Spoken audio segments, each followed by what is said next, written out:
우리 다 함께 자리에서 일어나셔서 오늘 본문 말씀 함께 읽겠습니다. 오늘 본문 말씀은 베드로전서 4장 12절부터 19절까지입니다.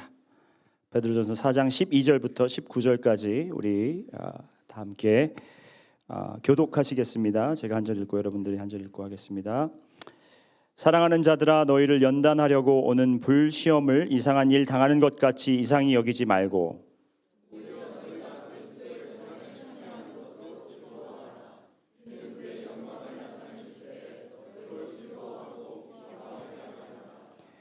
너희가 그리스도의 이름으로 치욕을 당하면 복 있는 자로다. 영광의 영 곧 하나님의 영이 너희 위에 계심이라.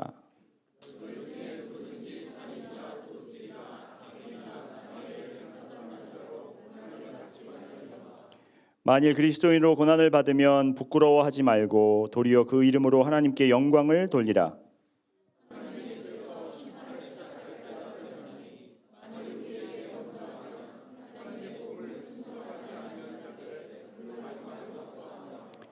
또 의인이 겨우 구원을 받으면 경건하지 아니한 자와 죄인은 어디에 서리요? 뜻대로 고난을 받는 자들은 또한 선을 행하는 가운데 그 영혼을 미쁘신 창조주께 의탁할지어다. 아멘. 자리에 앉아주시겠습니다. 할렐루야. 오늘 여러분들께 전해드릴 말씀의 제목은 예수를 위해 받는 고난입니다. 이제 베드로전서를 거의 다 마쳐가는데요. 베드로전서에 나와 있는 이 말씀의 내용을 여러분들이 잘 기억해 보시면서 혹시 기억이 나지 않더라도 여러분들께서 영상을 동영상이 다 있으니까 한번 보시면 좋을 것 같습니다. 에릭슨이라는 심리학자가 있습니다. 유명한 심리학자가 그 사람의 인생은 8단계로 나뉘어진다라는 책을 썼었습니다. 그런데 그가 인생을 이제 노년기가 되어서 인생을 정리하다가 그 책을 다시 수정해서 인생의 단계는 9단계다 그렇게 이야기를 합니다. 그런데 그거는 심리학자적의 의견으로 책을 쓴 것이고, 그리고 인간은 죽기 전까지 성장한다라는 근거로 쓰여진 책입니다. 그런데 저희가 오늘은 인생의 단계를 가장 기본적인 단계로 3가지 단계만 여러분들께 알려드리고 말씀을 전하도록 하겠습니다. 우리가 다 아는 인생의 단계, 첫 번째 단계는 탄생입니다. 우리는 모두 탄생한 시기가 있었기 때문에 여러분들께서 여기 와 계신 것입니다. 그리고 두 번째 단계는 그 어린 아기 시절부터 유아 시절, 청소년 시절, 그다음에 청년 시절, 장년 시절, 노년 시절 이렇게 있겠지만 그런 스테이지를 다 그냥 한꺼번에 묶어서 삶의 단계, 성장하는 단계라고 그렇게 붙여봤고, 그리고 마지막 단계로 생명이라는 단계를 생각해 봅니다.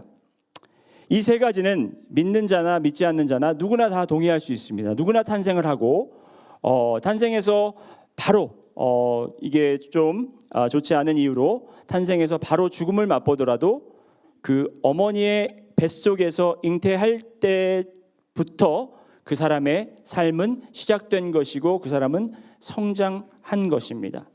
그래서 모든 사람이 삶과 성장의 과정을 거쳐서 죽음의 단계까지 이르지만 우리 믿는 그리스도인들은 여기에 한 가지의 단계가 더해지는데 바로 그것이 무엇이냐면 영생입니다. 영생이라는 것이 우리가 가장 우선적으로, 가장 궁극적으로 생각해야 되는 단계라고 우리는 분명히 믿습니다.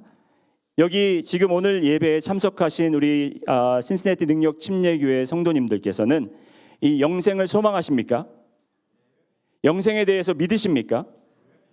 여러분이 영생을 가진 자와 영생을 소망하고 믿는 자들과 그렇지 못한 자들, 죽음이 이 인생의 마지막 단계라고 생각하는 사람들과 영생을 소망하는 사람들과의 그를 비교해 봤을 때 그분들이 생각하는 탄생, 생명의 시작, 그리고 그분들이 생각하는 삶의 과정들이 같을까요? 다를까요?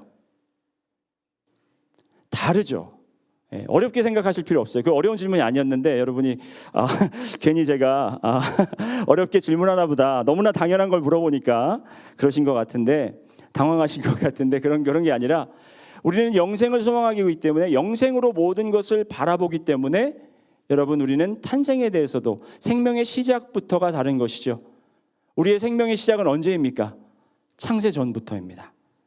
하나님께서는 우리를 이미 아시고 우리를 하나님께서 계획하셨다고 에레미야서에 그렇게 쓰여 있고, 그리고 또 시편 139편에는 우리가 정말 어머니의 뱃속에 있기 전부터 우리를 아시고 우리를 창조하셨다고 만드셨다라고 그렇게 고백하고 있습니다. 그리고 죽음도 그것이 마지막이 아니라 죽음 이후에 있는 영생을 위해서 살고 있기 때문에 우리가 삶을 대하는 태도, 삶에서 거쳐가는 모든 과정들, 기쁨도 슬픔도 어려움도 고통도 우리는 세상 사람들과 대하는 태도가 달라야 한다라는 것입니다. 그래서 제가 여러분께 한번 물어보겠습니다. 여러분의 지금 걷고 있는 이 두 번째 과정, 삶의 과정, 성장의 과정에서 여러분이 지금 지내고 있는 이 상황들이 여러분들 세상 사람들과 비교해 봤을 때 다릅니까? 아니면 비슷합니까? 아니면 잘 모르시겠습니까? 네. 여러분 자신이 평가하지 마시고 여러분을 가장 잘 아시는 분에게 평가를 부탁드리기 바랍니다. 지금 말고 여러분이 말씀을 듣고 한번 이걸 곰곰이 생각해 보셔야 될 필요가 있습니다. 너무나도 중요한 문제이고 우리의 삶이 만약 죽음이 마지막 단계다라고 생각하는 사람들과 똑같다면 그것은 큰 문제가 있다라는 것입니다. 큰 문제가 있다라는 것입니다. 우리의 삶이 달라야 되는 이유는 우리는 천국을 소망하고 있기 때문에 모든 것이, 모든 어려움, 모든 걱정, 모든 고난을 당할 때 우리의 태도가 바뀌어야 한다는 것입니다. 그것이 바로 베드로전서의 핵심 메시지라는 것입니다. 베드로가 이 흩어진 교인들에게 전달하고자 하는 메시지의 핵심 내용이 뭐냐면 죽음이 인생의 끝이 아니고 영생의 시작임을 알고 있는 그리스도인이라면 삶과 성장의 과정은 세상 사람들과 구별되어야 한다. 삶과 성장을 대하는 태도는 세상 사람들의 것과 태도와 구별되어야 한다는 것입니다. 그리스도인들이 우월해서가 아닙니다. 우리는 신앙이 있기 때문에, 우리는 믿음이 있기 때문에 모든 것을 대하는 것이 달라야 된다는 것입니다. 그렇기 때문에 베드로가 두 가지로 이것이 현상이 나타나는데, 첫 번째는 우리가 세상 사람들을 대하는 데 있어서 세상 사람들과 구별되어야 된다는 것입니다. 세상에 있는 모든 관계들 속에서 그들이 믿는 자들이든 믿지 않는 자들이든 우리는 그들과 관계를 맺을 때 그 세상 사람들이 맺는 관계들과 다른 관계를 형성해야 된다는 것을 이야기하고, 왕에 대해서, 그리고 주인에 대해서, 또 믿지 않는 남편에 대해서, 또 이웃에 대해서, 교회 안에 있는 형제 자매들에 대해서 우리는 공경하고 선함을 베풀고 존중하라, 그리고 복종하라라는 말을 우리 베드로전서 초반에 이야기하고 있는 것입니다. 이러한 관계 속에서 여러분, 우리는 이에는 이, 눈에는 눈, 이에는 이, 이러한 것이 아니라 우리가 받은 대로 되갚아주고 우리가 공정함을 위해서 우리가 이렇게 되받아치는 것이 아니라 우리는 정말 그 사람들이 우리에게 악을 행하여도 우리는 은혜로, 사랑으로 우리는 그들을 섬겨야 된다는 것이 바로 믿는 자들의 임무라는 것입니다. 그리고 우리가 지난주부터 계속 이야기해왔던 것이 무엇이냐면 바로 고난과 고통에 대한 것입니다. 세상 사람들은 죽음이 마지막이라 생각하고 있고 우리는 영생이라는 것을 바라보고 있는 사람들이기 때문에 이 삶에 대한, 죽음에 대한 것, 그리고 여러 가지 것들에 대한 다른 생각을 가지고 있어야 되는데, 첫 번째가 인간관계이고 두 번째가 고난에 대하는 자세라는 것입니다. 우리가 어려움을 모두 겪고 있습니다. 여러분, 여기 계신 분들은 어려움을 한두 번쯤은 겪어보셨죠? 네. 얼굴 보니까 어려움 한 번도 안 겪어보신 분들도 계신 것 같고, 하지만 우리가 나이가 많던지 적던지 간에 우리에게는 고난과 역경이 있었다고 믿습니다. 지금 현재 그렇게 고난을 겪고 계시는 분들도 있고, 그리고 또 오랫동안 해결되지 않는 문제로 어려워하시는 분들도 계십니다. 이러한 상황 속에서 우리가 이것을 어떻게 겪어 나가야 되는가, 어떻게 풀어 나가야 되는 것인가, 세상 사람들과 다르게. 그런데 그 모습이 어떤 것인지 오늘 베드로전서를 통해서 우리가 한번 만나보시기, 우리가 알게 되기를 원합니다. 고난을 대하는 자세 첫 번째는 무엇이냐면 바로 고난을 당할 때 이상하게 여기지 말아라 라는 것입니다. 따라해 보실까요? 이상하게 여기지 말아라. 다시 말하면 놀라지 말아라 이 말이죠. 12절에 보면 사랑하는 자들아 너희를 연단하려고 오는 불시험을 이상한 일 당하는 것 같이 이상히 여기지 말고, 영어 해석에는 놀라지 말고 이렇게 이야기 나와 있는데요. 어려움이 있을 때 왜 우리가 믿는 자들로서 왜 놀랄 수 있을까요? 왜 놀랄까요? 어떤 때 놀라십니까, 여러분은?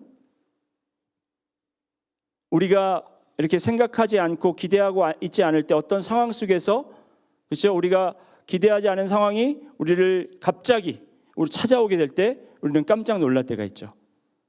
믿지 않는 자들이 놀란다라는 것은, 여러분 다시 말해서 우리는 고난을 생각하지 않고 지날 때가 있다라는 것입니다. 고난을 기대하지 않고 삶을 살아갈 때가 있다라는 것이죠. 다시 말씀드리면 많은 분들이, 제가 지난번에도 언제 한번 이야기를 드린 것 같은데, 신앙생활을 우리는 하나의 부적처럼 이런 고난이 우리를 건너뛸 수 있도록, 우리가 고난을 당하지 않도록, 어려움을 당하지 않도록 그렇게 신앙을 지키시는 분들이 가끔 있습니다. 우리 교회는 없는 걸로 제가 분명히 믿는데 그러신 분들이 계신다라는 것입니다. 내가 왜 이렇게 예수님을 열심히 믿고 교회 생활을 열심히 하는데 왜 나한테 이런 일이 있지? 왜 나한테 어려움이 찾아오지? 하면서 놀란다라는 겁니다. 베드로는 이것에 대해서 너무나도 잘 알고 있었다라는 것이죠. 그때나 지금이나 신앙생활 하시는 분들을 보면 비슷한 점이 많다라는 거예요. 왜 나한테 이런 일이 있지? 하면서 놀란다라는 것입니다. 이럴 때 베드로는 놀라지 말아라. 왜 그럴까요? 어려움은 누구에게나 찾아오고 믿는 자들에게도 당연히 어려움과 고난은 찾아온다라는 것입니다. 우리 신앙생활에서 정말 해결되지 않는 부분이, 내가 기도를 이렇게 열심히 하는데 왜 이 문제가 해결되지 않을까? 왜 이 어려움과 고통과 왜 내가 가지고 있는 이 질병은 떠나지 않을까라는 그 고민 속에서 우리는 헤어나오지 못하고 있을 때가 있습니다. 왜? 어떻게? 그럴 때 오늘 베드로의 말씀은 뭐냐면 놀라지 말아라. 놀라지 말라는 거예요. 어떻게 하면 놀라지 않을 수 있겠습니까? 여기서 놀라지 말아라 하는 말도 중요하지만, 처음에 이제 12절에 베드로가 이 편지를 받아보는 수신자들에게 사랑하는 자들아 하고 이렇게 호칭을 합니다. 사랑하는 자들아. 제가 가끔 여러분들에게 사랑하는 성도 여러분 이렇게 말을 할 때가 있었나요? 제가 기억이 잘 안 나는데 많은 목사님들이 그렇게 하는 거 들어본 적은 있습니다. 제가 직접 한 것 같지는 않아요. 근데 제가 사랑하지 않아서 그러는 게 아니고 사랑하는 성도 여러분 이렇게 부를 때가 있다라는 것입니다.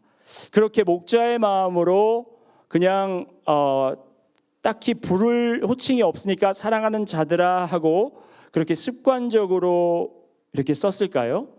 아니면 정말 여기에 담긴 의미가 분명히 있기 때문에 베드로가 이 말을 적었을까요? 저는 후자라고 생각합니다.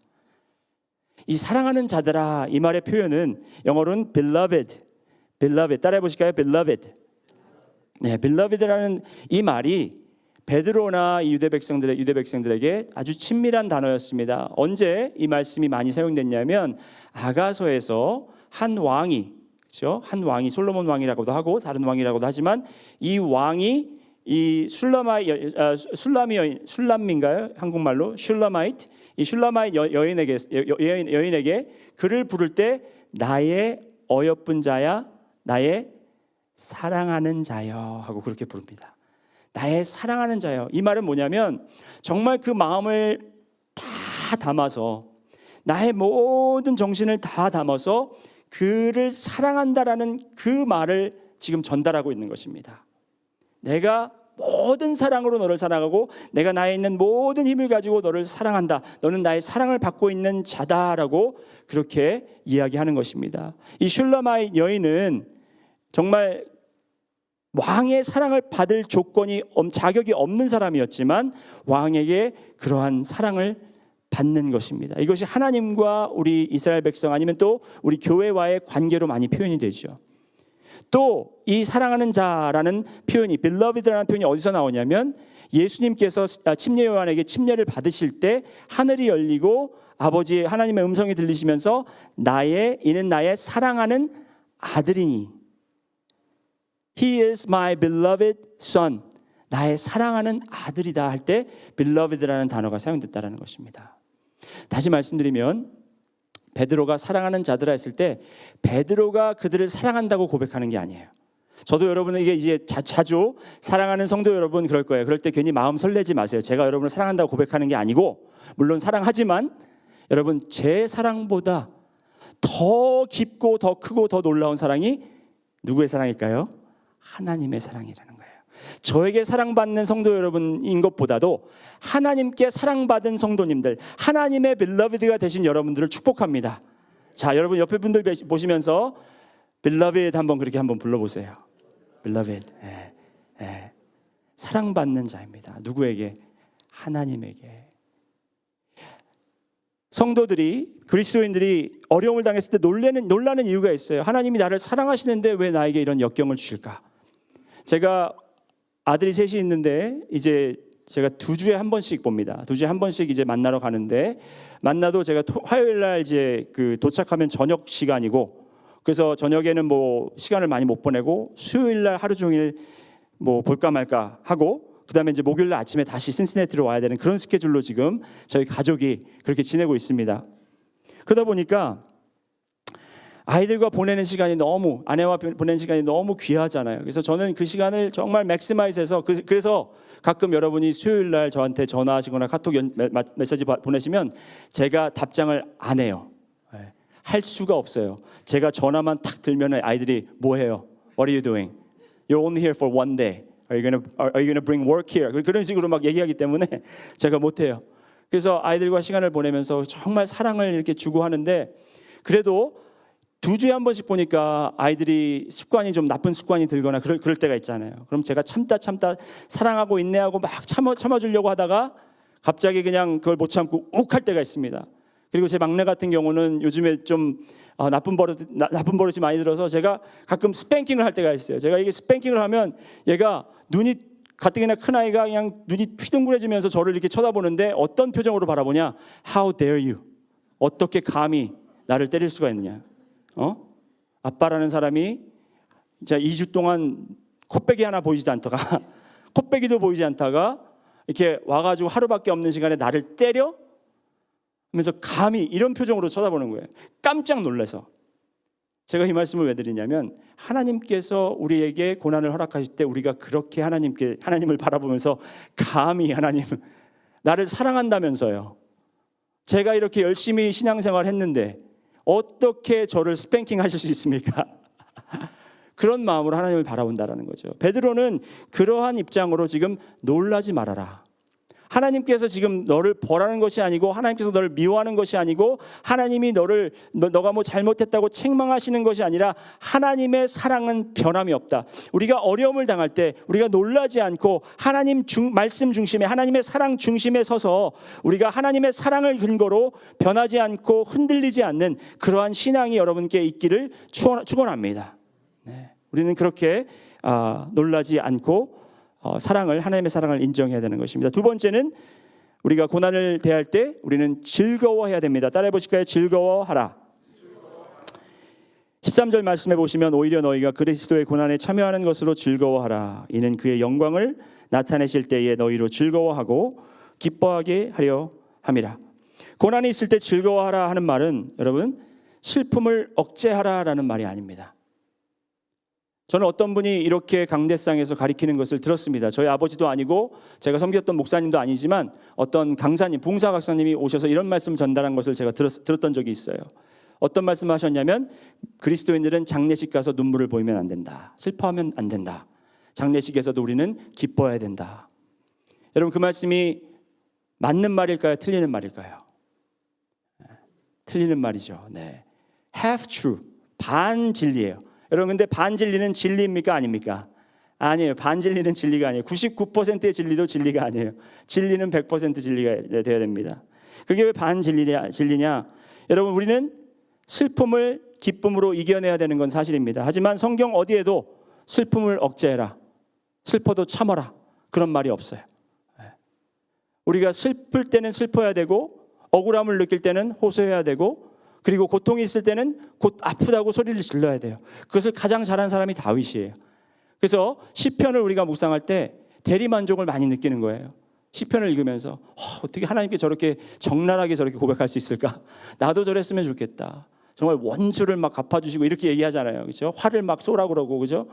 이런 말씀을 우리가 보면서 정말 우리는 하나님께 정직한 마음을 고백해야 되지만, 우리 믿는 자들의 믿는 자들이 슬픔을 대하는 태도가 다른 것은 그 슬픔을 우리가 억제하고 억누르고 그것을 아닌 척, 안 슬픈 척, 기쁜 척 하는 것이 아니라, 슬픔은 슬픔대로 고백하지만 그 슬픔을 우리가 안고 가는 것이 아니라 그 슬픔을 해소할 분에게 우리가 드린다라는 것이죠. 우리에겐 천국의 소망이 있고, 우리가 천국에 가면 우리의 모든 아픔을 걷어가 주시고 우리의 눈물을 닦아 주시며, 그리고 우리에게 정말 슬픔을 기쁨으로 회복시켜 주시는 그러한 놀라운 축복이 우리에게 있습니다.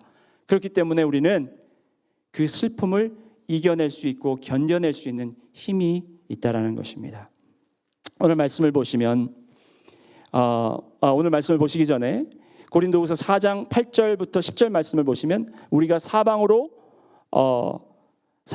우겨쌈을 당하여도 쌓이지 아니하며, 답답한 일을 당하여도 낙심하지 아니하며, 박해를 받아도 버림바 되지 아니하며, 거꾸로뜨림을 당하여도 망하지 아니하고, 우리가 항상 예수의 죽음을 몸에 짊어짐은 예수의 생명이 또한 우리 몸에 나타나게 하려 함이라. 우리에게 어려움이 있습니다. 모두에게 어려움이 찾아옵니다. 아무리 신앙이 깊고 아무리 열심히 헌신한 사람이라도 여러분, 극도의 어려움을 겪을 수가 있다는 것입니다. 그렇지만 우리가 그럴 때 무너지지 않고 부서지지 않는 이유는 바로 우리에겐 천국의 소망이 있고 예수님이 주신 영생이 우리 안에 있기 때문이라는 것입니다. 그래서 우리는 이렇게 성경을 우리 마음대로 해석해서 슬픔을 억제해라, 장례식 가서도 울지 말아라, 이런 말을 하는 것이 아니라, 우리는 성경을 무엇으로 해석을 하고 이해해야 되죠? 성경은 뭘로 해야 되죠? 뭘로 이해를 해야 됩니까? 성경은 말씀은 말씀으로, 말씀은 주석으로 아니에요. 말씀은 말씀으로. 자, 그러면 오늘 14절 16절 말씀을 한번 보시면 아닙니다. 그 전에 우리가 기뻐할 수 있는 이유에 대해서 한번 보면은, 우리가 기뻐할 수 있는 이유는 13절에 오히려 너희가 그리스도의 고난에 참여하는 것으로 즐거워하라 그랬습니다. 고난에 참여하는 것으로 즐거워하라. 이 말의 뜻을 한번 제가 설명해드리겠습니다. 고난에 참여한다는 것이 무엇입니까? 여러분이 고난을 당할 때 예수님의 고난에 참여한다, 이런 말씀 많이 들어보셨죠? 예수님의 고난에 참여한다, 이런 말씀 들어보셨습니까? 네. 이 말의 뜻이 뭔지 정확하게 이해하고 계시나요?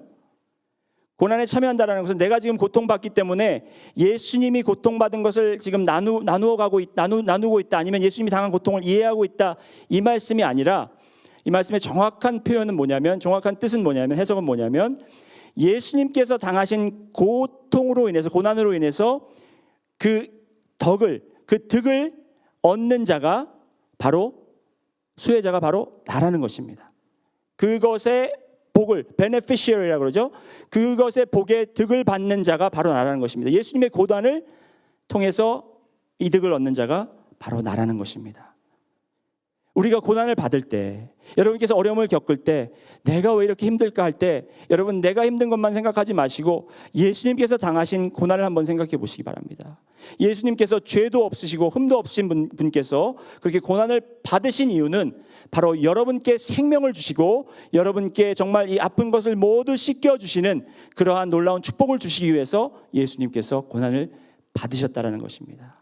그래서 우리가 고난을 받을 때 어떻게 예수님이 받은 고난을 우리가 몇 분의 몇으로 나누는 것이 아니라, 그 예수님께서 당하신 고난을 생각하게 하시고 떠오르게 하셔서 그 고난을 통해서 우리가 받은 이 영생, 이 구원의 축복으로 인해서 우리가 즐거워하라, 바로 이 말씀이라는 것입니다. 그 축복이 무엇이냐면, 그 다음에 설명되는 것이 그의 영광을 나타내실 때에 너희로 즐거워하고 기뻐하게 하려 함이라. 그의 영광을 나타내실 때가 언제입니까, 여러분? 심판 때, 마지막 때. 하나님께서 그 영광을 드러내실 때에, 하나님께서 마지막 때에 모든 산 것들과 죽은 것들을 다 심판하실 때에, 여러분 믿는 자들은 마태복음 25장에 보면 염소와 양떼를 가르는데 양은 오른쪽에, 염소는 오른쪽에, 그렇죠? 그래서 양들은 천국에, 염소들은 멸망의 길로 그렇게 나뉘어지게 됩니다. 우리가 기뻐할 수 있는 이유는 바로 하나님께서 그 영광을 나타내실 때에 우리에게 즐거워하고 기뻐할 수 있는 그 특권을 허락하셨다라는 것입니다. 무엇으로? 바로 예수 그리스도께서 고난을 받으셨기 때문에. 베드로전서 5장 10절 말씀에 이제 저희가 다음 주에 전할 말씀인데, 모든 은혜의 하나님 곧 그리스도 안에서 너희를 부르신 자기의 영원한 영광에 들어가게 하시니가 잠깐 고난을 당한 너희를 친히 온전하게 하시며 굳건하게 하시며 강하게 하시며 너를 견고하게 하시리라. 여러분의 고난은 영원한 것이 아니라 잠시뿐이라는 것입니다. 평생, 제가 살고 있는 동안 평생을 지고 갈 짐이 있습니다. 그것이 고난이 될 수가 있고 고통이 될 수가 있습니다. 하지만 그것 또한 영생에 비춰보면 잠깐이라는 것이죠. 아주 짧은 순간이라는 것이죠. 하나님께서 우리에게 이 고난을 허락하신 이유는 바로 이렇게 우리를 굳건하게 하시고 강하게 하시고 우리의 털을 견고하게 하시기 위하심이라는 것입니다. 자, 우리가 고난을 당하는 이유, 지금 베드로가 여기서 잠깐 이제 이 설명을 하다가 약간 좀 다른 말을 하는 것 같지만 지금 보충 설명이 필요해서 이 말씀을 전합니다. 14절, 15절, 16절 이 말씀을 전하는데, 이 말씀은 고난을 당하는 이유에 대해서 설명을 하는 거예요. 왜냐하면 너도 나도 그래, 우리 다 똑같이 고난받고 있어, 이렇게 이야기를 하니까. 근데 어떤 사람들은 자기의 잘못 때문에, 자기의 죄 때문에 고난받는 사람들이 있었어요.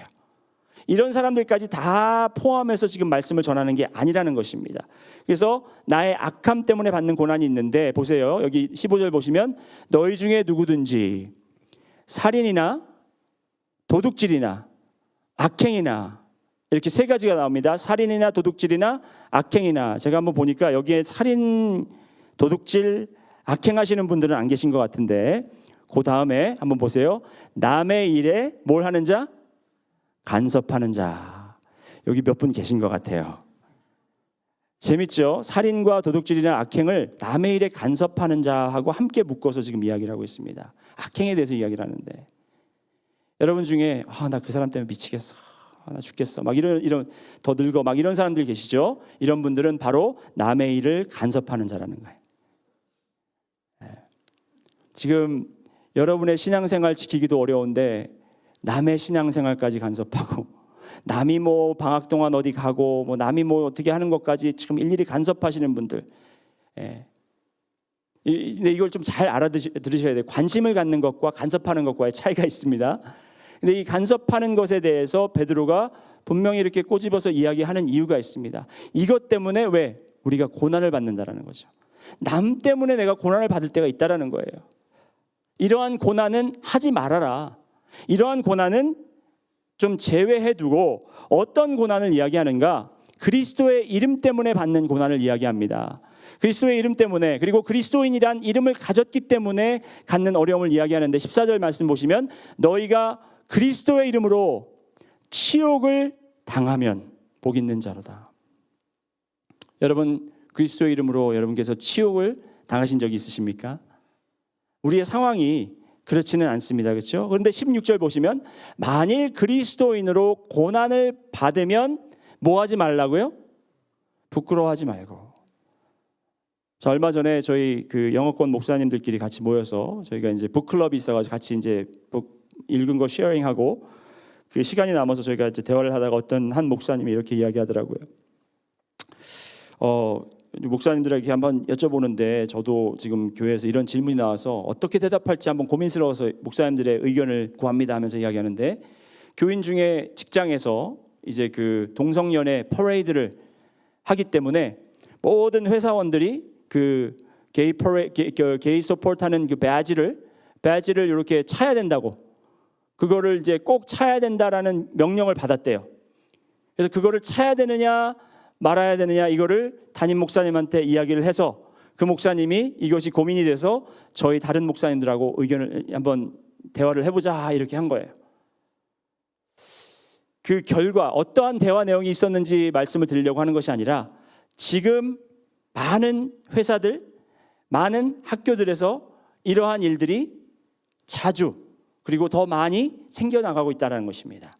우리가 그리스도인으로 살기, 그리스도인들의 기준으로 살기가 너무나 어렵고 고난을 받을 수 있고 정말 그 이름을 가지고 있는 것, 그리스도인이라는 이름을 가지고 사는 것이 부끄러울 수 있고 어려울 수 있는 그런 상황 속에 지금 우리가 깊숙이 벌써 이미 들어가고 있다는 사실을 여러분들에게 인지시켜 드리는 것입니다. 여러분, 이럴 때에 우리가 어떻게 대처해야 되냐? 그 이름, 어떠한 이름이요? 어떠한 이름이죠? 그리스도인이라는 이름을 부끄러워하지 말고 도리어 그 이름으로 하나님께 영광을 돌리라라고 이야기합니다. 여러분, 그리스도인이라고 처음 불려졌을 때가 안디옥 교회에서 이제 안디옥 교회에 있는 성도들이 너무너무 하는 행동과 말과 가르침과 베푸는 행하는 행실들이 예수 그리스도를 너무나 연상시키다 보니까 세상 사람들이 저 그리스도 같은 사람들 하면서 불렀던 그 derogatory, 그러니까 이제 그 좀 안 좋은 뜻으로 불려지는 말이 바로 그리스도인이라는 거예요. 여러분, 그리스도인은 좋은 의미에서 주어진 의미는 아니지만 그리스도인들이 예수님처럼 삶을 살았을 때 세상 사람들이 지어준 이름이라는 것입니다. 다시 말하면 여러분, 이 이름을 우리가 부끄러워하면 안 된다는 것이에요. 이 이름을 가볍게 여겨서도 안 된다는 것입니다.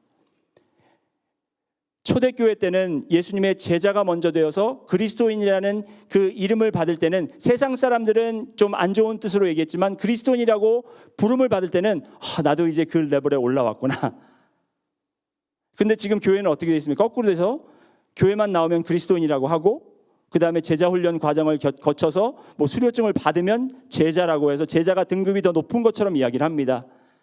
여러분, 하지만 여러분은 그리스도인이세요. 그리스도인이라는 데 자부심을 가지시고 그리스도인이라는 이름을 부끄러워하지 마시고 그 이름을 통해서 하나님께 영광을 돌리시는 여러분들이 되시기를 소원합니다. 자, 이제 결론을 내리겠습니다. 19절 말씀 우리 한번 다 같이 읽어보실까요? 시작. 그러므로 하나님의 뜻대로 고난을 받는 자들은, 잠깐만요. 여기 그리스도 하나님의 뜻, 그러므로 하나님의 뜻대로 고난을 받는 자들을 이렇게 성경은 기록하고 있네요. 그렇다면 하나님께서 이 고난을 미리 아시고 하나님의 뜻과 계획을 통해서 이 고난을 겪게 하신 것이라고 생각할 수 있습니다. 틀린 말은 아닙니다. 하나님의 뜻대로 고난을 받는다고요. 왜 하나님 믿는 자들이 고난을 받을 뜻을 하나님께서 정하셨을까요? 자, 여러분, 이 하나님의 뜻대로 고난을 받는다, 여기에 너무 스탁되셔가지고 여기에 너무 빠지셔가지고 헤어나오지 못하지 않으셨으면 좋겠습니다. 하나님의 뜻이 무엇인지를 여러분이 보셔야 되는데, 이것도 역시 말씀으로 한번 풀면은 17절 말씀에 보면, 여러분, 하나님의 집에서 심판을 시작할 때가 되었나니 만일 우리에게 먼저 하면 하나님의 복음을 순종하지 아니하는 자들은 그 마지막은 어떠하며. 자, 이 말씀을 잘 보세요, 여러분. 하나님의 집에 심판이 임한대요. 우리에게 먼저 하나님의 복음을, 하나님의 이 심판이 임한다고 합니다, 교회에. 그런데 그 말을 또 이렇게 돌려서 그렇다면 하나님의 복음을 순종하지 아니하는 자들은 그들의 마지막은 어떠하겠냐? 질문을 하는 거예요. 베드로가 생각을 하게 하는 거죠. 그리고 한번 또 그 다음 절 보겠습니다. 또 의인이 겨우 구원을 받으면, 여기서 겨우 구원을 받다, 이걸 너무 막 심각하게 생각할 필요 없습니다. 겨우 구원을 받았다라는 것은 우리의 힘으로 받은 것이 아니라 예수님의 힘으로 받았다라는 것이죠. 우리의 겨우 구원을 받았다면 경건하지 아니한 자와 죄인은 어디에 서리요? 이런 질문을 또 합니다. 자, 이 17절, 18절 말씀을 보면 19절 말씀에 그 뜻이 이해가 됩니다.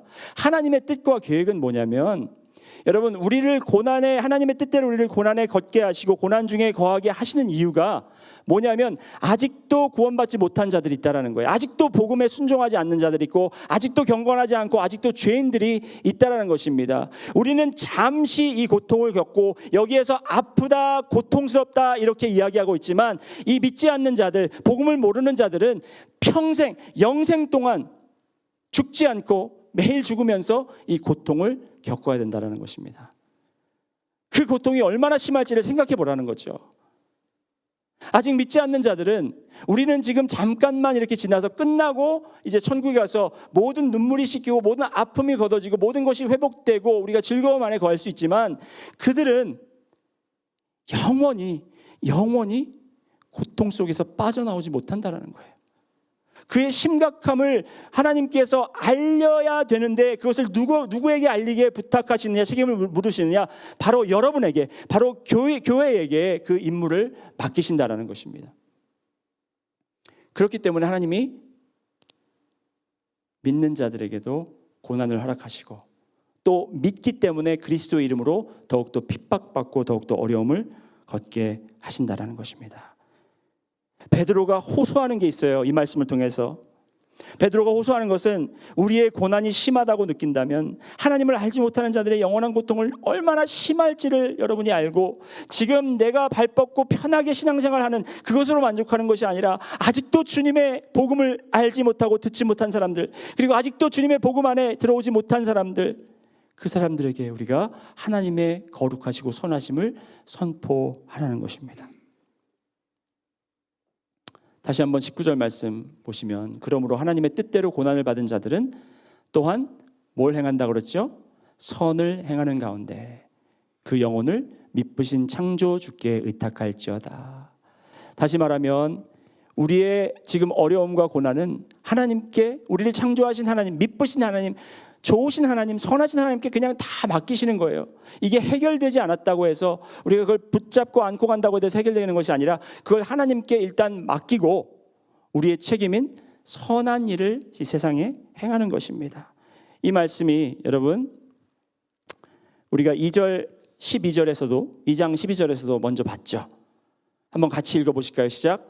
너희가 이방인 중에서 행실을 선하게 가져 너희를 악행한다고 비방하는 자들로 하여금 너희 선한 일을 보고 오시는 날에 하나님께 영광을 돌리게 하려 함이라. 여러분, 우리는 신앙생활을 영어로 표현하면 코스팅이라고 그래요. 코스팅이 뭐냐면 그냥 이제 이게 돛담배가 세일을 할 때 바람에 그냥 딱 그 돛담배를 피고 바람이 불기 시작하면 그냥 바람 따라서 움직이는 거 있잖아요. 우리는 신앙생활을 막 어렵게 이제 배를 준비하고 돛까지 폈습니다. 자, 이제 바람이 휘 붑니다. 그러면 이제 순항을 하는 거예요. 그러면 이제 됐다라고 생각합니다. 여러분, 신앙생활은 그렇게 순항하는 것이 아니에요. 바람 타고 이렇게 돛을 열어서 가는 것이 아니라 여러분, 우리는 힘들어야 되고 불편해야 됩니다. 왜? 아직까지 복음을 모르고 아직까지 영원의 심판에서 빠져나오지 못한 사람들이 있기 때문에 우리는 그렇기 때문에 기도하고 그렇기 때문에 헌금하고 그렇기 때문에 섬기고 그렇기 때문에 선교하고 전도해야 되는 것입니다. 우리 교회는 그 사명을 분명히 깨닫고 그렇게 생활하는, 그렇게 삶을 사는, 신앙생활을 하는 여러분들이 되시기를 주님의 이름으로 소원합니다. 다 같이 기도드리겠습니다. 사랑해 주님 감사합니다. 오늘도 주님께서 이 말씀을 허락하시고 우리에게 이 귀한 복을 허락하셔서 우리가 영생이라는 소망을 갖게 하시고 천국이라는 약속을, 저희가 천국이라는 곳을 기업으로 받는 약속을 허락하셨습니다.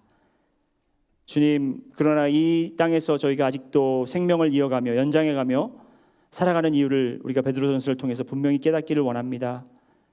주님, 우리 신앙생활을 이제 그냥 편하게 하려고 이제 이만큼이면 됐다 하고 편하게 하는 것이 아니라 아직도 잃은 영혼들이 있고 아직도 주위에 주님을 알지 못하는 자들이 있다면 우리가 열심으로 선을 행하고 뜨겁게 서로 사랑하며 주님의 선하심을 이 세상에 선포할 수 있도록 주여 인도하여 주시옵소서. 감사드리며 예수님 이름으로 기도드렸습니다. 아멘. 제가 기타를 좀 써도 되겠죠? 집사님 괜찮을까요? 예. 우리 다 같이 자리에서 일어나셔서 마지막 찬양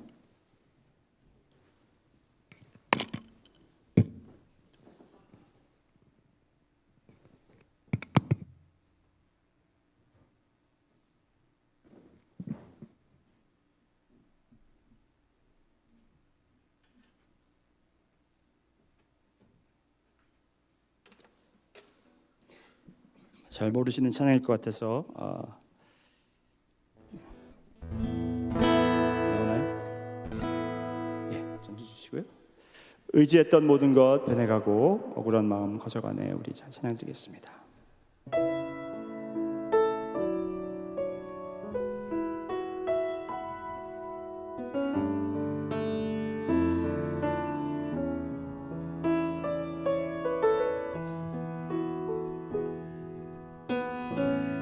의지했던 모든 것 변해가고 억울한 마음은 커져가네. 부끄럼 없이 살고 싶은 마음 주님 아시네. 모든 일을 선으로 이겨내고 주의 유혹을 따르지 않네. 나를 구원하신 영원한 그 사랑 크신 그네 날 붙드시네. 주어진 내 삶이 작게만 보여도 선하신 주 나를 이끄심 보내. 중심을 보시는 주님만 따르네.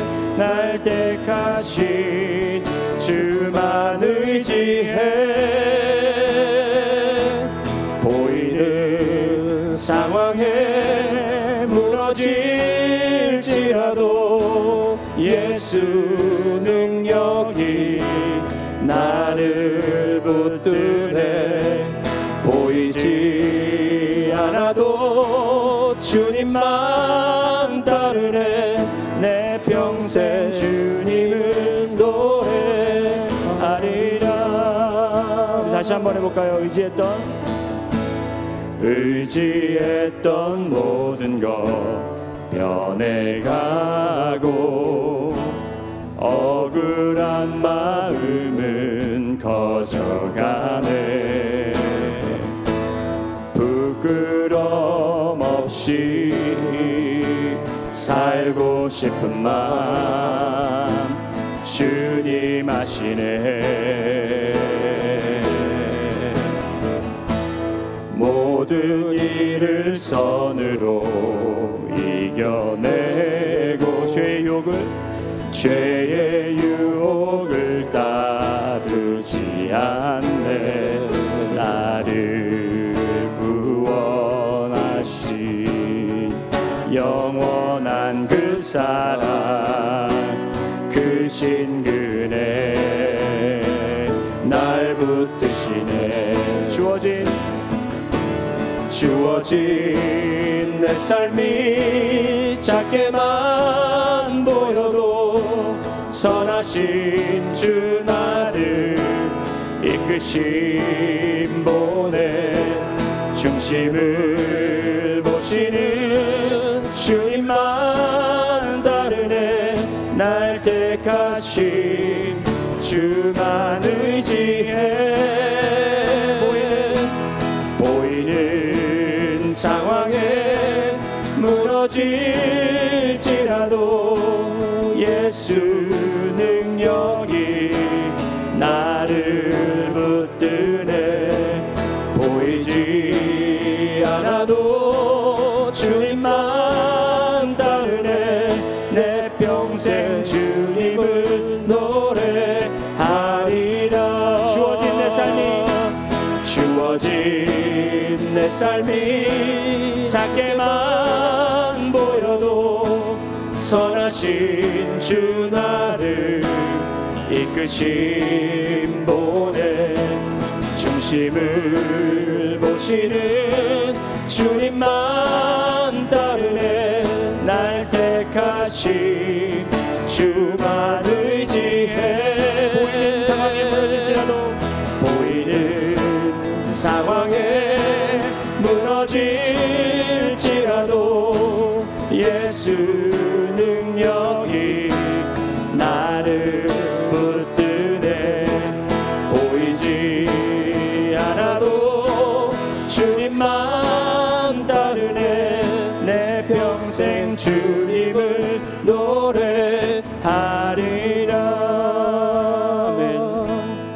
주님, 그렇습니다. 우리가 끝이 보이지 않고 아직도 너무나도 힘들고 고통스러운 일들을 겪을지라도 우리가 주님이 약속하신 그 생명을 바라보고 주님께서 우리에게 그 생명을 주시기 위해서 당하신 그 고통을 우리가 더욱더 깊게 깨달아 오늘도 살아갈 수 있도록 인도하여 주시옵소서. 주님께 이 시간 저희가 귀한 예물을 드립니다. 또한 저희의 삶도 주님께 드립니다. 주님께서 기뻐 받으시고 아버지 하나님, 우리가 이 드려진 손길마다 주님께서 축복하여 주시며 이 물질들이 사용되는 곳곳마다, 그리고 우리의 몸과 마음과 우리의 섬김이 사용되는 곳곳마다 주님께서 기뻐 받으시고 주님께서 영광 받아 주실 줄 믿습니다. 주님, 저희가 그리스도인으로서 그 이름을 부끄럽게 여기지 않고 온전히 주님께 영광을 돌리며 살 수 있는 은혜 허락하여 주시옵소서. 감사드리며 예수님 이름으로 기도드렸습니다. 아멘.